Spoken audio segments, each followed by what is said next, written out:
large fishing companies. So they do not run their own businesses. In the Philippines, I visited villages where it is quite similar to what you explained. Yeah, they have their own businesses, they run their own boats, yeah, they go out. It's not fish farming, but it's like going out to the sea and fishing, and then they have cold storages there, they have ice manufacturing plants, and those loads are perfect for island goods because they are deferrable. So you can, for example, with the cold storage, just reduce the temperature from minus 10 to minus 15 for a certain point, for a certain duration. Then you can switch off during the peak load during the evening hour, and when the peak load is over, switch on again. For example, or the ice manufacturing is even better. They have a high demand of some 20, 30 kilowatts, and you could simply switch that on whenever you need it, because the ice can be stored for a certain period of time. So that is, like, those loads are perfect deferrable loads. It could be easily managed by this smart metering system. And the third question regarding your system, how would battery maintenance? Battery maintenance. Okay, first, like, battery management is done by the battery inverter. In this system we also use SMA, but we're also currently looking into like Studer, for example, or Victron. The battery maintenance is done by the professional company. That is, like, you remember the split of assets, and the owner of the assets is also responsible in the long run for the maintenance of his assets. This is like, it's very, like, in those systems it's very important to match the interest of the individual stakeholder with the ownership structure. If somebody is responsible for something he doesn't own, usually the system doesn't work. If somebody owns something but is not, whatever, does not take care of it, that usually doesn't happen, because he makes money off his own investment. And therefore we say, like, all the movable assets and the battery belong to the movable assets are managed by the professional company. And there are, like, well-trained people, engineers, professional engineers, even graduated engineers sometimes, that can be hired to maintain a whole number of systems, like 50 systems in 50 villages. We have one engineer and maybe 2 people who support him, trained workers. And that is enough to really do a highly professional maintenance. If you outsource that task to local people, I have heard about many cases where people simply mess around with the battery assets. And then usually the decision is, okay, let's use batteries which do not need any maintenance, gel batteries, for example, which are more expensive, which increases the electricity cost price, and the gel batteries often in hot climate, they don't last as long as liquid electrolyte batteries. Therefore, we say, okay, we do professional maintenance with our professional subsidiary company there, and have professional staff doing it, and use, like, lower cost batteries, which even last longer. So this is the approach we take. And also for the inverters and for the genset especially, all of that equipment needs maintenance. Okay, another question is regarding how many that you have blackout in your system, and what's the problem exactly? Yeah. And how you, I just to know your black start capability for your system, how they are running. Okay, blackouts, as long as the frequency, like the primary control, the load management works, you shouldn't have any blackouts. Because the system switches off loads according to priorities, and if everything, like in the worst case, in a large stage, only the highest priority is connected. Yeah, which could be, for example, like a hospital or cell phone, mobile tower company, whatever, cloud connected. So usually you shouldn't have any blackouts. The problem is like that SMA doesn't support this function completely. They do not reduce the frequency when there is an overload case in terms of power, overpower. Right. Yeah. They only decrease the frequency, or the sunny island can be parameterized to decrease the frequency when the battery state of charge is low. You can set, for example, decrease the frequency from 50 to 49 Hertz when the battery state of charge of 50% is reached. And then take the second step when the battery state of charge is 40 or 40% is reached, and switch off the complete system when the battery state of charge of 30% is reached. But the 30% should never be reached because you still have some renewable sources that supply the system. And when the renewable sources, like the only occasion of completely blackouts might occur when the renewable plants are damaged somehow, like inverters failed of the photovoltaic panel, for example. The diesel genset is damaged or doesn't have any fuel anymore, and the battery is empty. And before that happens, you get a signal, like a short message on your mobile phone, for example, or an email, whatever. In this village, there is a failure occurred. You have got that many hours to repair it before the system fails completely. You've got a blackout. And therefore, well, within the first weeks after commissioning the very first system in Senegal, we had some blackouts because the frequency control, the primary control, didn't work properly. But after some weeks, we had parameterized everything correctly, and since then, we don't have any blackouts anymore. So 24/7, very reliable power supply.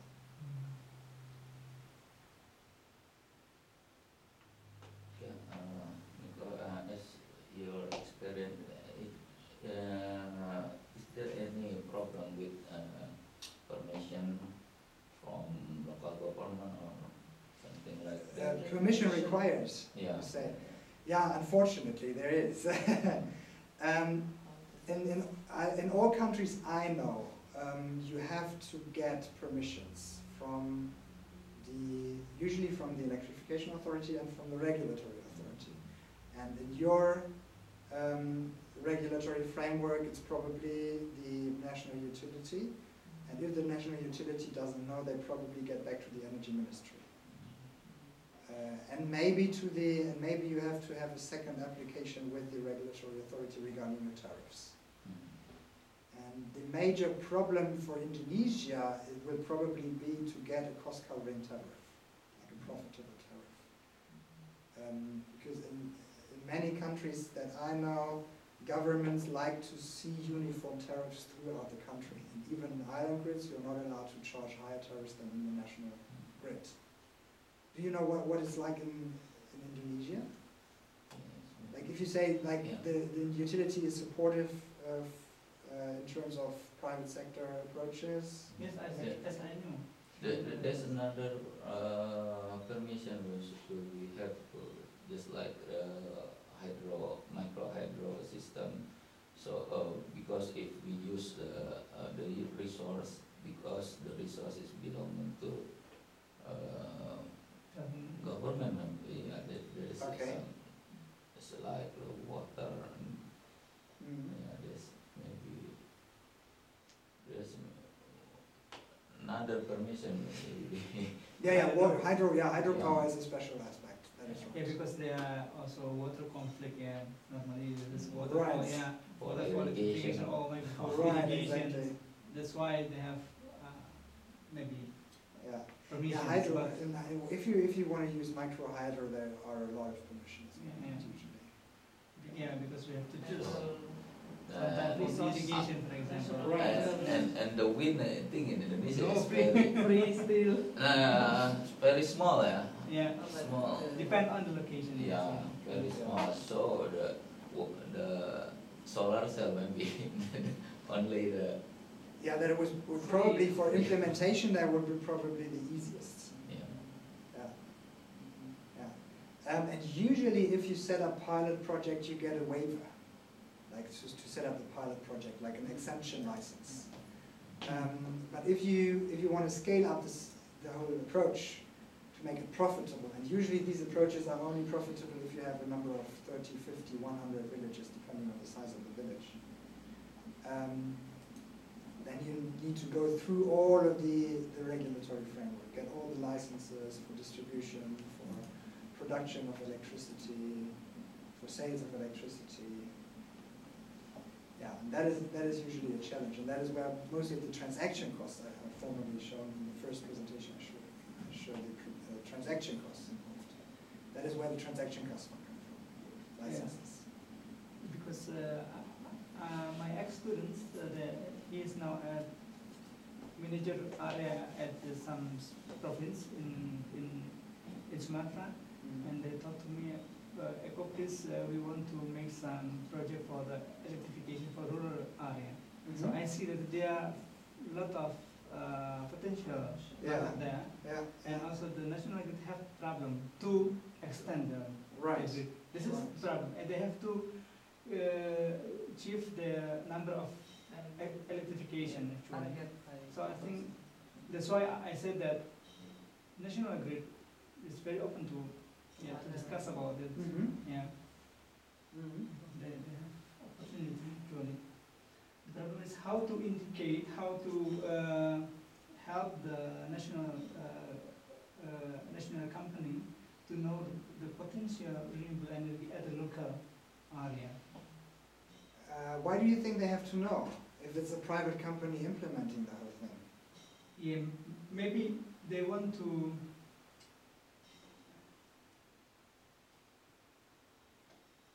Maybe they want to calculate also. If it's better for them to do the project themselves. Yeah, maybe. Maybe. I don't know. No. Because actually, interesting.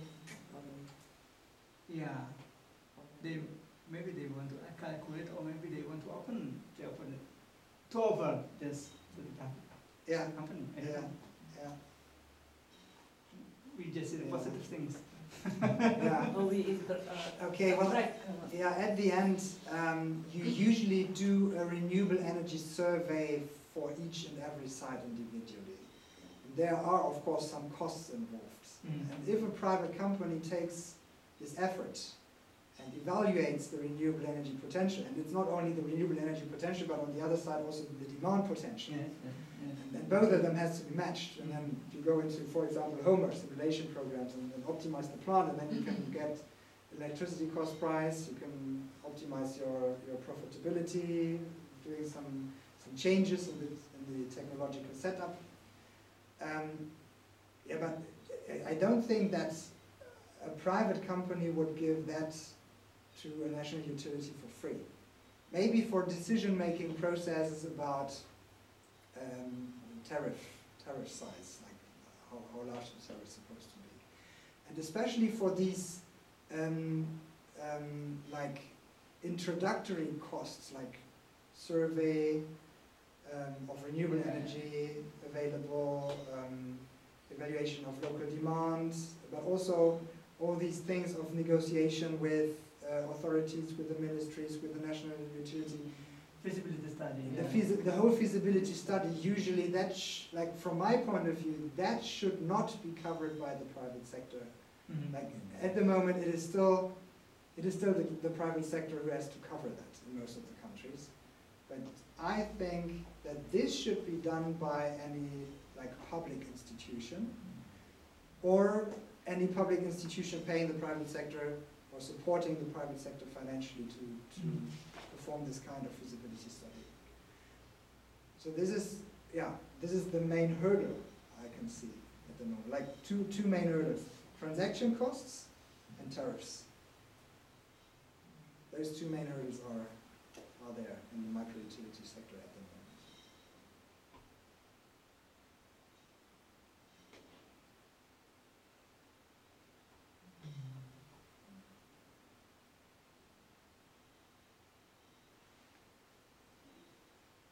Do you think that there are companies in Indonesia which would like to become micro-utilities, which would be interested to sell electricity, sell kilowatt hours instead of just equipment.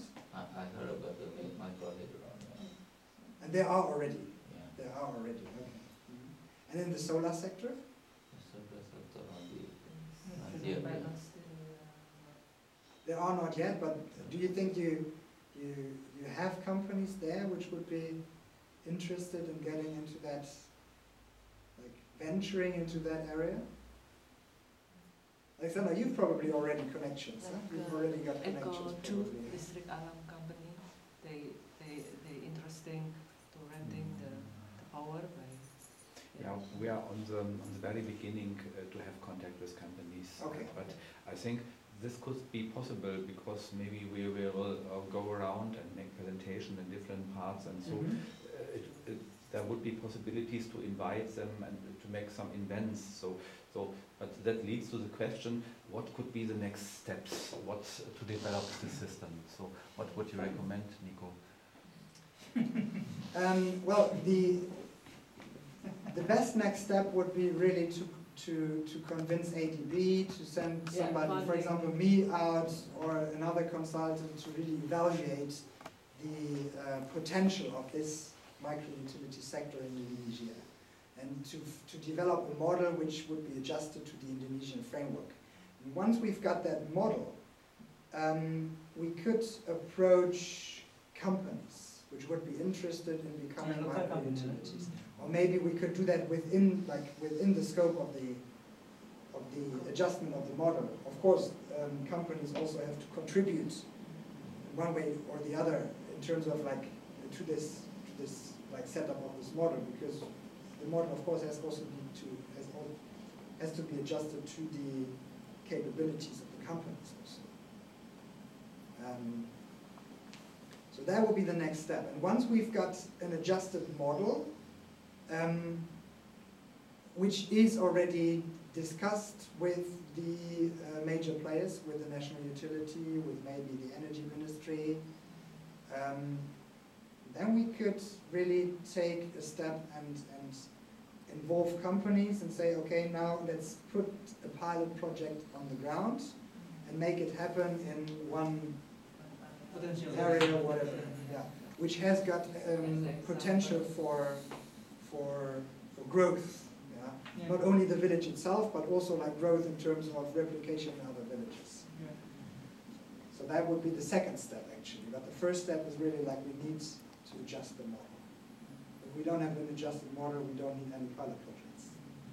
Because then we might end up with a pilot project showing that it does not work. And we want to show that it works.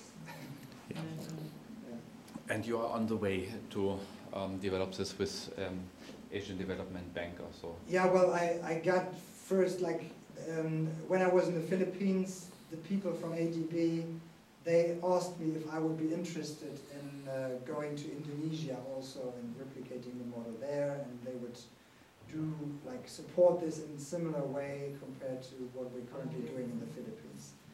But there is nothing concrete on the ground yet.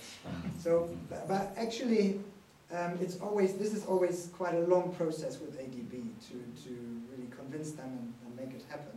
But it would be very helpful to approach them from two sides. I could say, okay, we've got the know-how, we've got the background, and maybe we've got partners. We've got partners who would be able to support us. And then, of course, from the national government or from the national utility, if there is a request to ADB saying, okay, we would be interested in such a model in our country, and we would be happy to support that.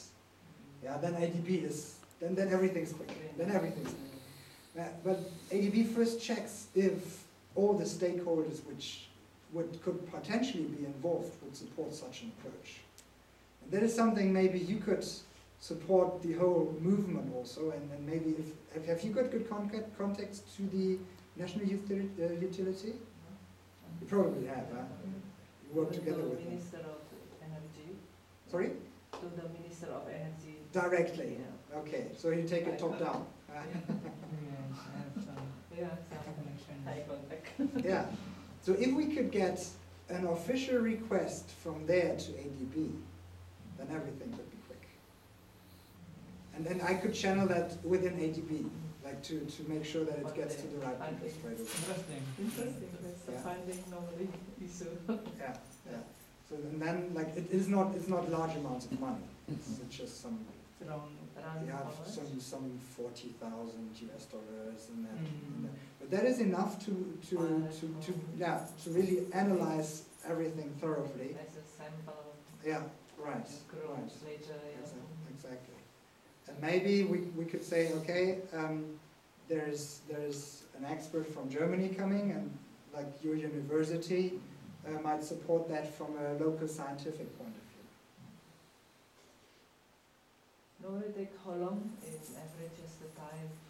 To get the to funding funding? available, okay, for the Philippines it took 9 months almost, 9 months. But if we started right now, well, they have done it once, and we still have to prove that their money was invested successfully in the Philippines, because we haven't set anything like any pilot system up yet. But that will happen early next year. But if we can get the requests within the next few weeks or months, I think we could accelerate things. So that would probably be the first step. And then we can really put something on the ground together with companies. Maybe the Asian Development Bank would request us to indicate what companies we would like to work with. Mm. To really, like, they usually don't support studies that much. They rather support actions that can bring scalable models on the ground. So that is what they're interested in. Mm. They don't want to have a report at the end, but they want to have the system, and they want to have people which get supplied by this micro-utility. And well, if you have a company that would be interested in cooperating, partnering, that would be probably very interesting. Yeah. And I think, well, Inutech would probably also be very interested in getting into there. Yeah. So that was micropower economy. Yeah, really great. Thanks a lot, Nico. So it's very interesting, and I enjoyed it very much. Thank you.